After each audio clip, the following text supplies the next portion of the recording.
Estou aqui na Livraria Paisagem do Shopping Bourbon Carlos Gomes e tenho a satisfação de receber no canal Dalmolin Energice a professora universitária médica doutora Gilmara Pandolfo.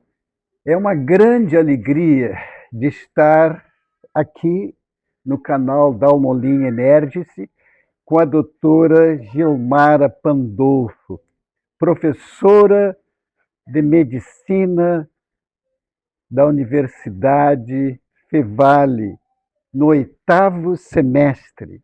A todos os que me acompanham, que se inscreveram, que compartilham, que dão todo o apoio, fazendo o nosso canal ir para todo o Brasil, isso porque ele tem uma missão, que agora me parece que é de todos, abrir caminhos, criar oportunidades e trazer pessoas experientes, capazes, assim como a doutora, para que possam contribuir, especialmente com os jovens, que eu levo muito em conta, fazer a motivação desses jovens. Por que não?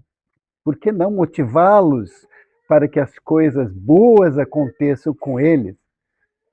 E justamente nós estamos num momento assim todo especial, de um case em que a doutora Gilmara Pandolfo, além de desenvolver todo um trabalho de cuidado com as pessoas, pois é médica, pois é uma brilhante cirurgiã, ela também cuida do seu corpo, é uma grande maratonista que quer receber a mandala, a medalha que envolve as 6 competições mais importantes do mundo. E vai, sem dúvidas, falar para todos que estão nos assistindo desses detalhes ao longo da nossa entrevista. Mas, doutora Gilmara, desde os 7 anos querias fazer medicina. Gostavas muito de vôlei, claro. Mesmo depois de entrares na medicina, continuaste jogando vôlei. Pode nos contar? Bom, é um prazer inicialmente, né, o convite estar aqui e espero sim contribuir com algumas experiências. Eu não tenho ninguém na família na área da medicina, então acredito que acho que tem pessoas que têm vocação mesmo, né? Então eu dizia desde os 7 anos, quero ser médica, e todo mundo achava estranho porque eu não tinha ninguém na família. Normalmente tem alguém, né, a quem a gente se inspira. Mas ao mesmo tempo eu sempre gostei de atividade física e jogava vôlei, treinava no La Salle, onde eu sempre estudei, então participava das competições e tinha um sonho de ser jogadora de vôlei. Mas também tinha um sonho de ser médica, então eram as duas paixões.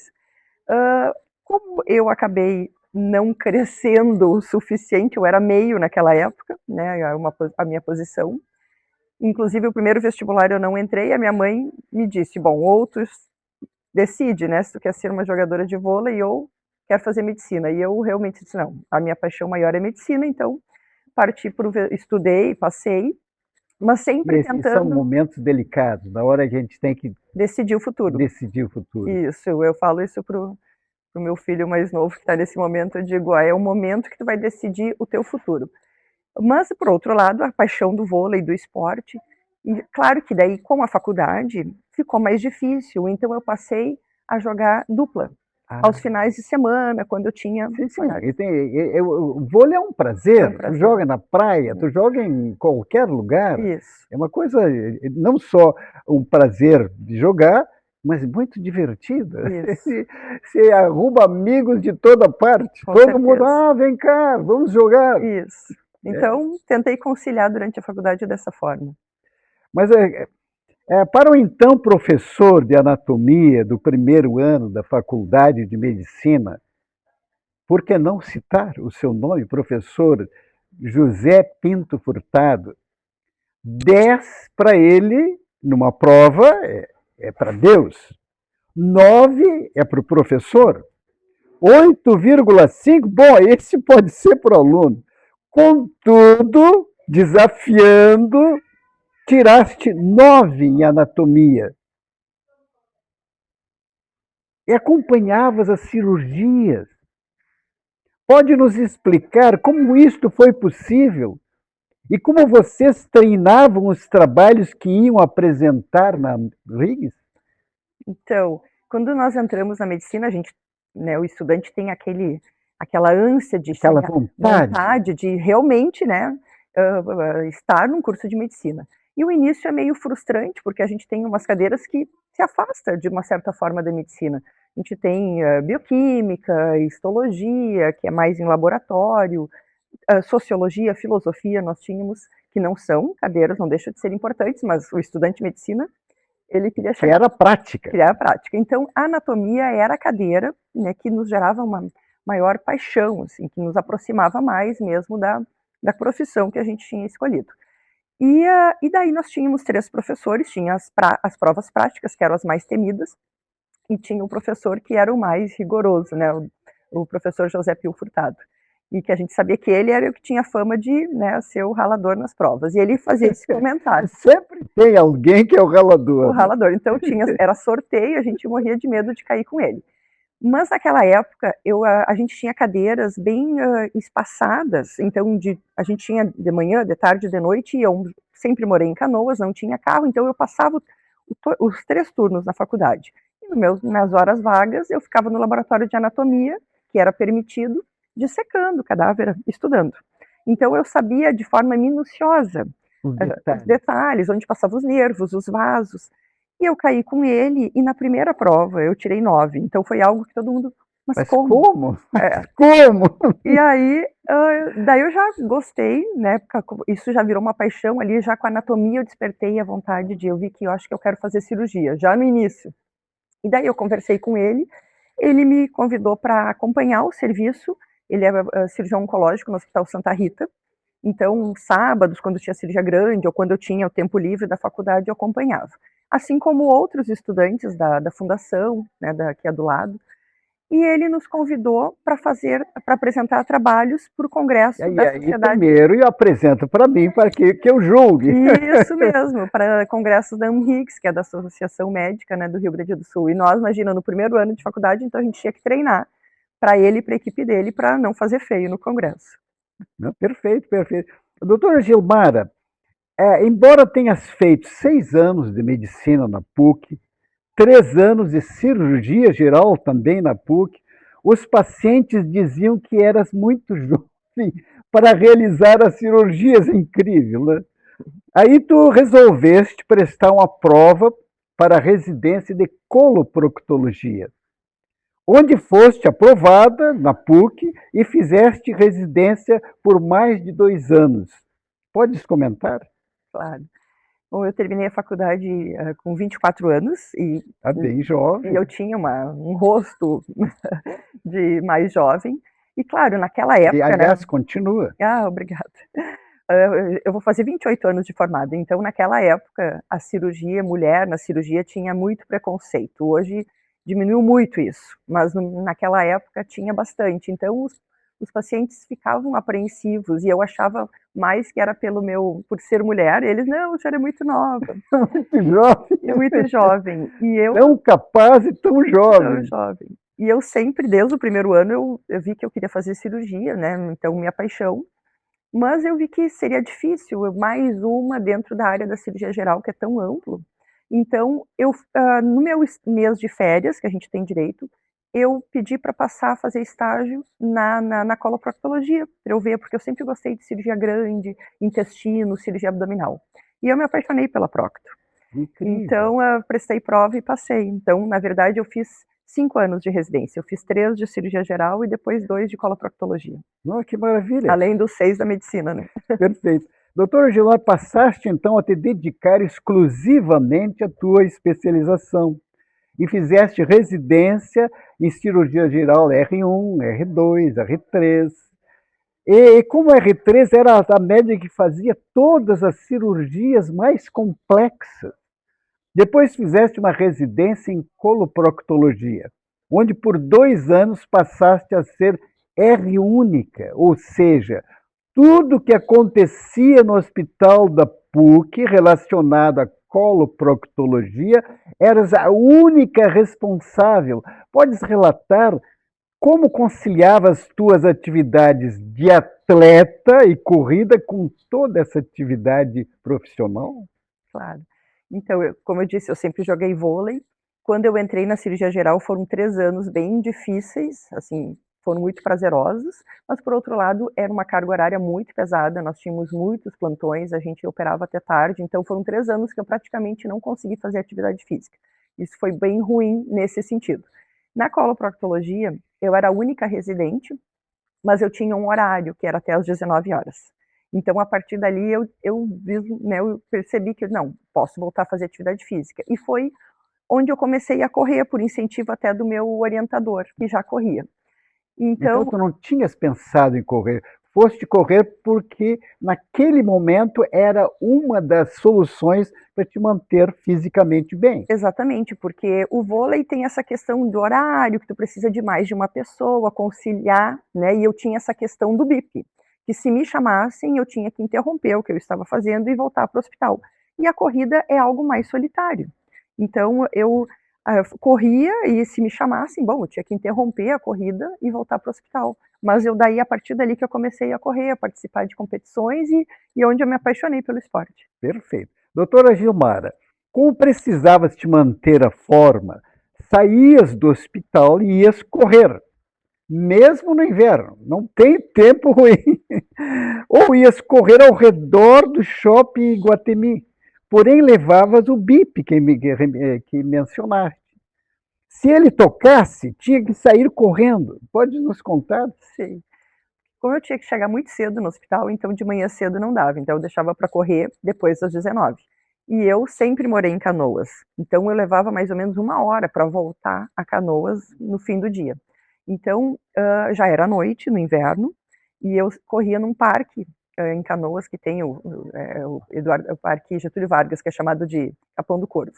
Então eu sempre tinha que levar alguém comigo, né, para me proteger, no sentido que era perigoso. Então, no inverno, e era muito difícil isso, convencer alguém da família para ir comigo, ficar lá só me cuidando. Daí eu decidi, eu disse, não, mas eu posso correr ao redor do Iguatemi, que é seguro. Então, eu saio do hospital, corro ao redor do Iguatemi, se me chamarem eu estou próximo do hospital e depois eu vou para casa. Então, são alternativas que a gente encontra nas dificuldades que a Quando gente tem. quer fazer. Tem que Exatamente. ser persistente, tomar a Uhum. determinação e fazer aquilo no momento certo. Exatamente. Exatamente o que fizeste. Terminaste a residência em 2003 e em 2004 passaste a trabalhar, entre outros locais, no hospital da PUC. Recebeste pelo MEC o certificado de cirurgia geral e o certificado de coloproctologia. Contudo, tiveste que prestar provas de título na Sociedade Brasileira de Coloproctologia. Podes explicar? Quando nós fizemos uma residência credenciada pelo MEC, automaticamente, quando nós passamos para essa residência e finalizamos o curso, a gente ganha um certificado do MEC, de especialista. Mas, dentro da especialidade, em geral, todas as especialidades, é de bom tom a gente prestar uma prova para ser membro titular da sociedade a qual a gente escolheu. Interessante. Então, é uma prova também bem rigorosa, uma prova teórica, uma prova prática. Até no meu tempo a prova prática era prática mesmo, era fazendo uma cirurgia. Hoje são analisar exames, não é uma cirurgia propriamente dita. Mas Embora tivesse o certificado do MEC, embora tivesse de cirurgia geral, tinha que prestar a prova como tipo um toque ético, deve ser. Isso. Com o certificado do MEC já era possível, então, trabalhar na especialidade. Mas é de bom tom, porque a sociedade, principalmente a de coloproctologia, ainda é uma sociedade relativamente pequena, então todo mundo se conhece. Então, é de bom tom a gente prestar a prova pela sociedade brasileira da especialidade. Que maravilha. Doutora Gilmara, ao ficares grávida, passaste a conhecer as necessidades da amamentação saudável, que melhora a imunidade da criança, aumenta os laços entre mãe e filho e previne doenças. Chegaste a ler o livro A Encantadora de Bebês, da enfermeira Tracy Hogg, e compraste uma mamadeira com uma válvula que regula para forte e para fraco. Pode nos comentar para que todos ou todas possam entender o significado desta mamadeira? Claro. Quando eu passei na pediatria, então, um professor, o doutor Espolidoro, ele sempre enfatizou muito a importância da amamentação para a criança, né, para prevenir doenças, para a imunidade, então isso eu gravei muito. Então, quando eu terminei a residência, então já em 2004, quando eu comecei a trabalhar, eu tinha 7 empregos, trabalhava um monte, e foi onde eu tive o meu primeiro filho. E eu pensei nisso, não, eu preciso amamentar, isso é muito importante. Então, não é fácil, trabalhando em vários locais. Então, ao longo da gestação, eu li esse livro, e foi muito útil, assim, eu descobri sobre as fases do leite, que às vezes as pessoas falam: "Ai, meu leite era fraco, secou". Não, é porque realmente a pessoa não entende que é necessário esgotar a mama, de como a gente poderia armazenar esse leite. Quando eu, então, tipo, eu fazia plantão, eu tinha um banco de leite, que nem eu digo.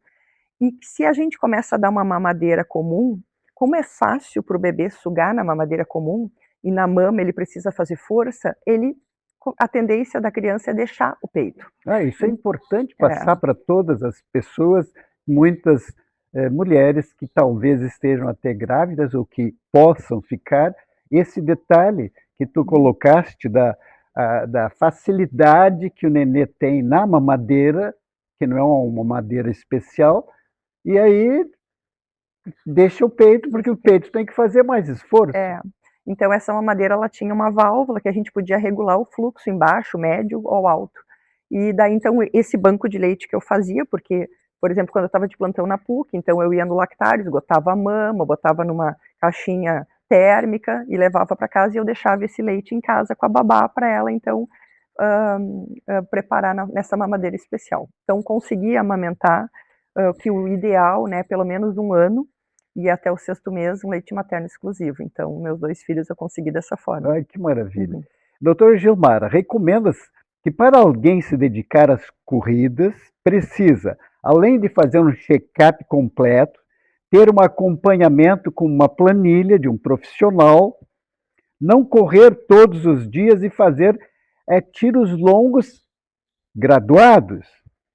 Pode nos explicar? Então, como eu disse, eu comecei a correr em 2002, na residência de coloproctologia, e por muitos anos aquele tempo não era comum esses grupos de corrida, né? Então, por muito tempo eu corri sozinha, e eu vejo que no início eu corria todos os dias 10 quilômetros, olha o erro. E eu percebi, me dei conta que eu não progredia, não tinha evolução na minha corrida, porque todos os dias eu fazia o mesmo treino. Incrível. Exatamente. Então, corri muito tempo 10 quilômetros, depois eu me aventurei nos 21, fiz várias provas de 21, e daí em 2017, quando eu quis pensar, né, em fazer a primeira maratona, eu vi que não, maratona eu preciso daí de uma orientação. Então eu procurei um colega, um especialista, né, que é o meu treinador até hoje, e fiz uma avaliação completa, né, então fui no cardiologista, disse: "Olha, eu quero correr, eu sou corredora há bastante tempo, mas eu quero fazer minha primeira maratona". Então fiz, teste de esteira, fiz todos os Todos os exames testes. preconizados, isso, e daí corri minha primeira maratona em janeiro de 2018, a maratona da Disney. Ah, E agora, este ano, quando que eu decidi ir para Boston, e eu tenho mais, já tinha corrido uma maratona no início do ano, e mais agora que eu vou para Chicago, então eu pensei: "Se eu preciso refazer todos os meus exames, porque eu vou participar de 3 maratonas no ano". Então eu fiz uma angiotomografia, fiz a ergospirometria, então acho que é muito importante quem vai fazer principalmente provas mais longas, fazer essa avaliação antes, perfeito, né. perfeito. Doutor Gilmar, pode nos contar a tua alternativa para te manteres em forma, começando a correr a partir das 4 horas da manhã? Então, bom, o meu dia a dia é muito cheio, eu tenho muito atarefado. E eu começo a trabalhar muito cedo, eu chego na clínica em torno de 6, 6 e pouco. Então, a alternativa que eu descobri para eu conseguir correr e ainda fazer uma atividade física, academia, um reforço muscular no fim do dia, é cedo de manhã. Para isso, eu acordo, então, todos os dias às 4h15. Incrível, né? Doutora Gilmar, atualmente é professora da Universidade Fevale de Medicina, na disciplina de coloproctologia no 8º semestre. Pode nos contar um pouco desta tua atividade? Então, eu fiz, depois que eu tive meus 2 filhos, eu decidi fazer mestrado e doutorado, e eu sou pesquisadora, eu faço parte do GDIB, que é uma organização brasileira de Crohn e colite, então eu gosto muito de escrever artigos, publicar, e eu achei que esse contato de aprendizado, de aluno, seria interessante, então foi onde eu entrei para a Fevale, dou aula, então, na graduação, incentivo muito os meus alunos Que maravilha! A escreverem, publicarem. Gostaria de ter uma professora que incentiva, assim, não só, no caso, serem médicos, mas a publicarem artigos, né, compartilharem suas pesquisas. Sim, isso é muito importante. É muito importante. Doutora Gilmar, na TTT, que participaste na praia entre Torres e Tramandaí, obtiveste várias classificações em relação aos 42 quilômetros. Pode nos relatar? Essa é uma prova que eu gosto muito, eu faço há anos, então comecei fazendo quarteto, fiz alguns quartetos, depois me aventurei em duplas, então fazia dupla mista, e daí quando a TTT resolveu fazer os 42 solo, porque era sempre muito difícil eu conseguir uma dupla para fazer os 82. Até um ano eu me inscrevi como solo, os 82 quilômetros, eu fiz uma fratura de estresse no calcâneo. Aí eu vi que o solo não dava. Então, quando eles abriram essa modalidade... E é mais delicado correr na praia. Muito mais. É muito mais difícil. Muito mais difícil. Eu tenho corrido e a gente nota, correndo aqui, correndo na praia, a dificuldade lá é maior. Maior, tem o vento, tem areia, tem o terreno, o calor. Então, daí na primeira 42 eu fiquei em primeiro na categoria, fiquei bem feliz. Depois, no segundo ano, eu fiquei em 5º geral e este ano eu fiquei em 3º geral. Então, tive um terceiro geral de todo aquele pessoal. Merece os nossos aplausos, a nossa homenagem aqui no nosso canal.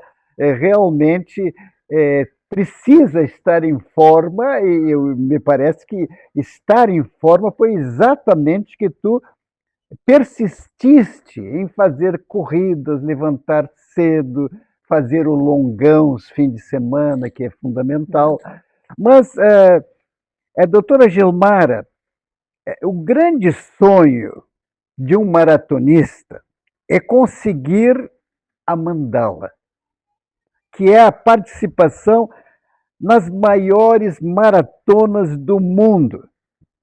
Comecei em Boston, em Chicago, em Nova York, em Londres, em Berlim e em Tóquio. Quais as que já fizeste e quais as que pretendes fazer este ano? Quando eu decidi correr minha primeira maratona, eu coloquei como meta, eu vou correr uma maratona internacional por ano. E com a vida super atribulada, com vários congressos, as saídas pelos congressos nunca dava. Então eu fiz a Disney e depois apenas conseguia fazer no Brasil. E daí, ano passado, eu decidi buscar o meu índice para Boston. Então, eu me inscrevi na New Balance e na Maratona de Porto Alegre para ter duas chances. E eu já consegui o índice na New Balance, e daí a de Porto Alegre eu corri bem de boa e ainda consegui baixar mais ainda o meu tempo. Então, eu submeti para Boston, fui aprovada, e daí aproveitei o outro índice e submeti para Chicago. Então, eu corri Boston em abril e agora eu vou correr Chicago em outubro, e daí eu entrei para o sorteio para Londres, que eu estou inscrita para Londres, então, em abril do ano que vem. E esses índices que tu tens agora, eles te abrem as portas para Londres, para Berlim, para Tóquio ou não? Não, daí agora eu preciso, por exemplo, agora na de Chicago, se eu conseguir um tempo bom, eu vou submeter, então, para uma próxima. Então. A próxima. Então, cada vez que tu queres entrar numa dessas grandes maratonas do mundo, tu precisa submeter novamente um índice para que eles aceitem. Isso. Aquele índice anterior já era. Já era, isso. Mas que maravilha! Então, a persistência é necessária. Sim. Boston é a mais difícil, porque Boston o índice é bem rigoroso, tem muitos inscritos, então além do índice que eles estipulam, quando tem mais inscritos do que a capacidade, eles vão ainda diminuindo o ponto de corte. As outras têm um percentual de sorteio e por agência. Boston não tem sorteio e agência é muito pequeno. Então, Boston é praticamente só com índice, é o mais difícil. Perfeito, mas eu tenho a impressão que a todos os que nos seguem, muitos que são corredores e que gostariam de uma medalha da Mandala, depois de 6 grandes maratonas, e outros ainda que estão olhando as corridas e quem sabe eu faço. Então, aproveite o exemplo da nossa doutora e pode fazer que ela só recomenda. Aliás, as colocações, o VO2 que melhora, enfim, é alguma coisa importante para cada um de nós pensar em fazer. E repara, tu saíste do vôlei e digo, não, o que eu faço? E fizeste uma coisa sensacional que até hoje tu estás acompanhando. Mas, doutora, quais são as recomendações? Infelizmente, nós estamos chegando no final da nossa entrevista, mas isto, para nós, foi uma satisfação em que pudeste nos passar tantos conhecimentos, mas quais as recomendações que deixas para as pessoas que gostariam de correr, para as que já estão correndo e para as que querem obter a medalha da Mandala? Todos que me perguntam assim, eu acho tão bonito correr, eu gostaria de começar a correr. Eu disse assim, mas então é só querer. Acho que o mais importante é a pessoa justamente querer, em primeiro lugar, começar, disponibilizar, achar um tempo na sua vida para isso, ter um cuidado na alimentação, reforço muscular é muito importante, não pode apenas correr, e uma orientação, né? A orientação de um profissional vai montar uma planilha, porque como eu fiz há anos atrás, né? Então eu fiquei estagnada no meu tempo, então com uma planilha a gente consegue ir melhorando e diminui a probabilidade de lesões.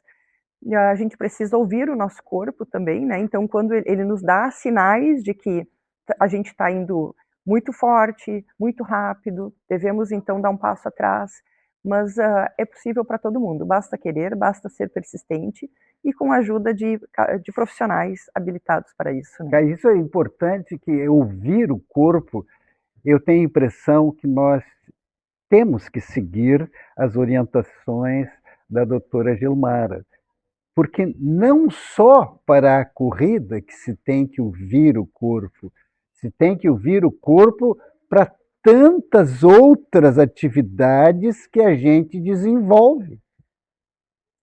E isso faz a diferença. Por isso, e graças a este momento, eu tenho certeza que os que estão nos acompanhando gostariam que a doutora Gilmara ficasse aqui nos passando conhecimentos, experiências. Contudo, nós estamos agradecendo esses momentos que passaste aqui conosco. Eu quero ter o prazer de passar para ti um dos meus livros, mas antes eu quero agradecer ao meu amigo Gilberto, doutor Gilberto, que nos aproximou. E isso é importante porque ele me disse, olha, vais conhecer uma doutora maratonista que é incrível. E eu tive o prazer de conhecê-lo. Muito obrigada. Eu quero passar para ti um dos meus livros, Perigos da Educação Permissiva. Este livro, ele traz todo um processo de desenvolvimento do protagonista. Esse protagonista supera a si próprio em desenvolvimento, chega a ser dono de empresa, vai para uma grande multinacional, vai para fora do país, e quando chega lá, ele pensa que a criação do seu filho, ele casou, passou a ter um filho, tem que ser toda diferente. E o filho tem que fazer o que quiser, o filho não pode ser contrariado, o filho não pode receber o não.